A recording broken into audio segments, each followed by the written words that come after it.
Boston Celtics are coming off an NBA championship run last season in which they proved everyone wrong in building a championship caliber team around Jason Tatum and Jaylen Brown. But while the team went through all the right decisions in building out their roster here, they may be getting punished as a result due to the NBA salary cap implications and the new CBA that is being put into effect. Once ready to crown this Boston organization as the next budding dynasty of the NBA, don't speak too soon. We have some concerning reports regarding the future of this franchise by Sham Charania that I do want to get into, and I do believe it impacts every single other team in the league. Obviously, the Celtics are the gold standard that we have to currently acknowledge, that they do hold the title and, frankly, have a pretty good chance at adding another one. I know they did lose Game 1 to the Knicks here, and shout out to those New York Knicks, who I do love to hate on quite frequently and quite loudly, I might add there. Everything went right for them down the stretch, and they did get the job done. But it's a 7-game series for a reason, and I will bookmark this to kind of run my victory lap once I do ultimately believe Boston still wins this in 5. But nonetheless, to talk about this current Celtics team,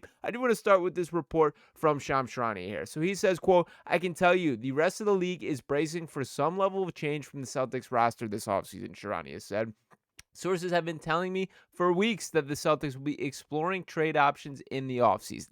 This iteration is not going to be sustainable for this team," Charania continued, "and no one around the organization, from players to staffers, would be surprised if there were changes coming to the roster." So to start with here, obviously the full focus is currently on winning in the playoffs. That is what the team will be completely invested in, but there's a lot going on behind the scenes with the Celtics team. Not only has there been a change in ownership, but it does feel there's a pretty likely chance that they're going to have to break up some key fingers of this. Now, there is a world where, these guys are willing to sacrifice from a financial standpoint and find a way to make it work, but it becomes increasingly difficult with the current CBA that is put in place. We can dive into the conversation of whether that is good or bad, and frankly, I think it's a pretty easy conversation to have, as there's a lot of, I don't want to say, rewarding the wrong things in this CBA. I do think that they are punishing teams who have gone about it the right way, and to brush aside any feelings about the Celtics specifically here, they have. That this is the type of team I think should be rewarded. They drafted Jaylen Brown. They drafted Jason Tatum. That those are their two key franchise pieces, and they've brought in guys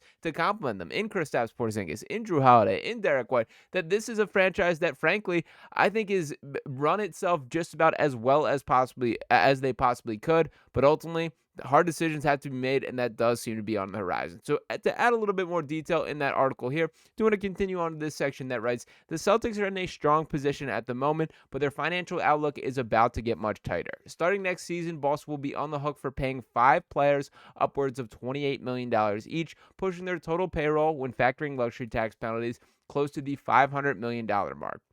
The $500 million mark is set to be record-breaking. They'll be the first team to reach that mark. Let's take a peek at their cap sheet overall. I'm not going to dive too deep in the weeds on the specifics here, but obviously you can see the dollar figures amount. That Jason Tatum having an extension kicking in next season. Obviously Jaylen Brown under contract for several more seasons. Drew Holiday locked up. Kristaps Porzingis not quite as long, but Derek White did get that long-term extension there. This is a lot of money tied to these top guys. And while I would honestly argue individually that each one of them are worth that, the only one I might fight you on is Kristaps Porzingis, who's been very disappointing so far in these playoffs, and the injury concerns are always there. But when he is healthy and when he's playing his best, he's exactly what that team needs. And this is not even including the guys like Al Horford, who are still somehow playing high-level basketball. Peyton Pritchard, who's emerged as one of the best bench pieces in the league here. There's a lot of money and a lot of talent tied to this roster, but if they begin to have to sacrifice here, that is where the opportunity in the East opens up. Now, there is no way around acknowledging that the Sixers did not have as disastrous of season as possible.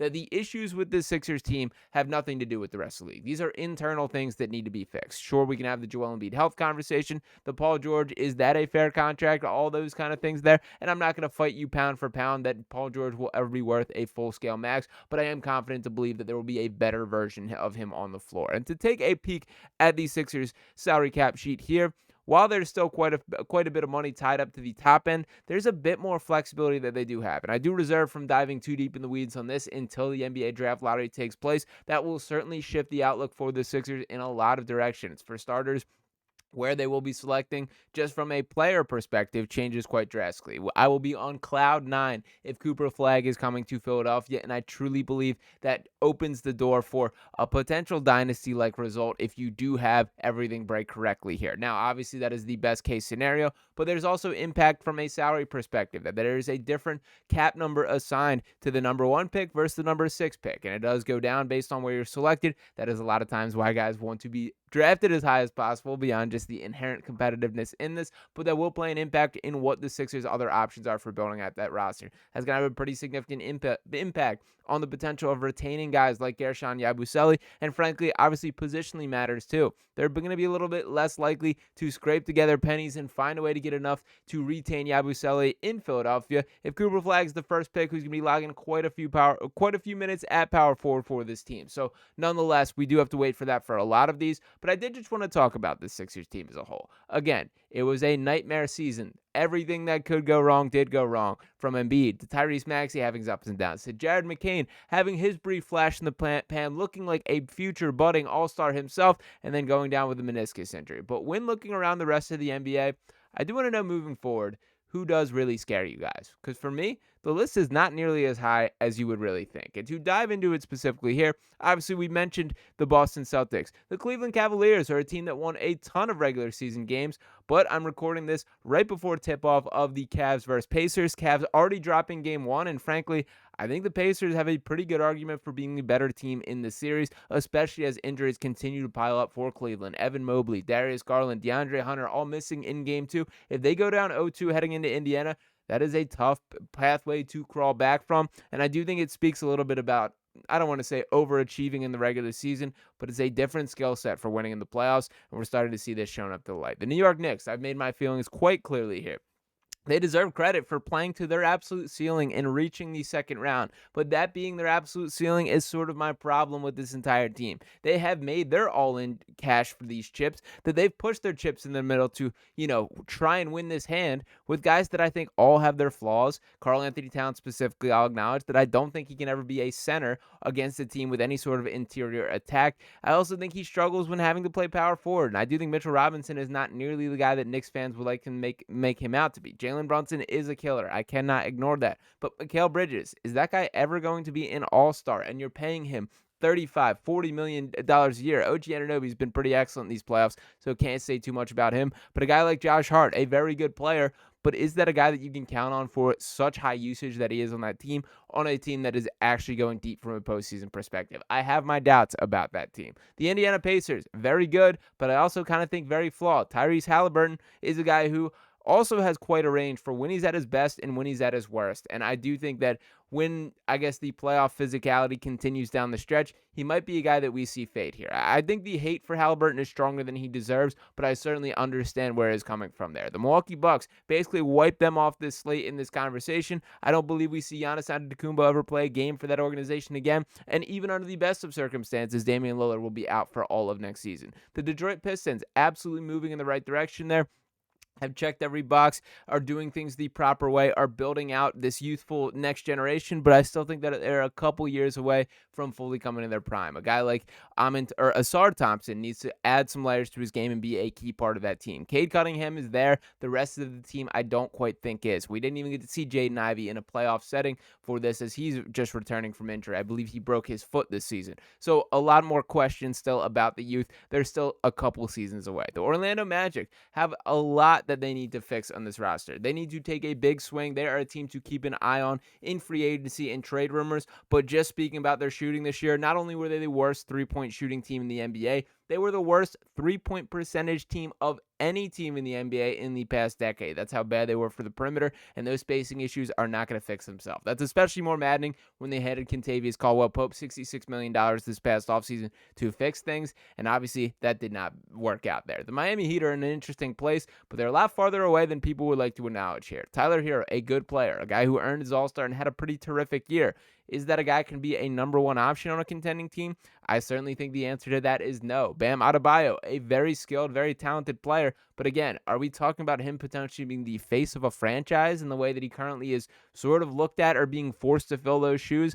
I just don't see a world where that works out from a perspective of winning basketball games here or at a high level in a playoff setting. And then beyond here, I don't think there are too many conversations that need to be had. The Chicago Bulls, I would argue a fairly successful season there. I think they found a little something in Josh Giddey. Kobe White took another stride forward, but none of that should be any bit frightening from a playoff perspective. The Brooklyn Nets, the Toronto Raptors, the Charlotte Hornets, the Washington Wizards, none of these teams are very close from putting together real contending. So while the Celtics are obviously still the gold standard, we understand why that changes, and it does feel a bit more pressing. This opens a significant opportunity for the Sixers team to pounce and get themselves right back in the mix next year. The East may be far more wide open than any of us would have guessed, and if that is the case, the Sixers need to lock in and make sure that they are putting their best foot forward, fixing the internal issues that they have, and be ready to wipe the slate clean for an actual winning season next year. There's still a lot more ifs, a lot more moving parts, and plenty still to go down, but the Sixers and the rest of the NBA should be relishing in this expectation that Boston is not going to be able to keep this core together for the foreseeable future. So we'll be interesting to see who exactly is the odd man out of that. If it is moving on from Drew Holiday in the later stages of his career, Derek White is just a straight-up winning player that any team could benefit from. Porzingis is certainly a guy I think is probably at the forefront of that list for the injury and inconsistency issues that I mentioned. But the bottom line here is the Sixers should be thrilled about this. These are players potentially, I don't want to say getting involved with, as I don't think any of them are likely the fit for the Sixers team, but addition by subtraction is how you should be looking at the Boston Celtics, and your pathway could be easier if these moves go down. So let me know if this increases your optimism for the Sixers moving forward. Again, they have to fix their own issues. They have to solve the problems that they've created within their own roster, but the fact that the Celtics seem to be weakening, and this is going to be a shorter time frame where this core is assembled, should be great news from the Sixers perspective. So let me know what you guys think in the comments. Are you ready for them to jump back into the contending conversation next year? I do hope that is the case, and obviously still plenty of work to do, but they should be thrilled about this. So appreciate you guys for tuning into this video here. If you have not already, make sure you are smashing that subscribe button, dropping a like on this video, and any comments you have below. We'll be back talking to you next time right here on Sixers Digest. Peace.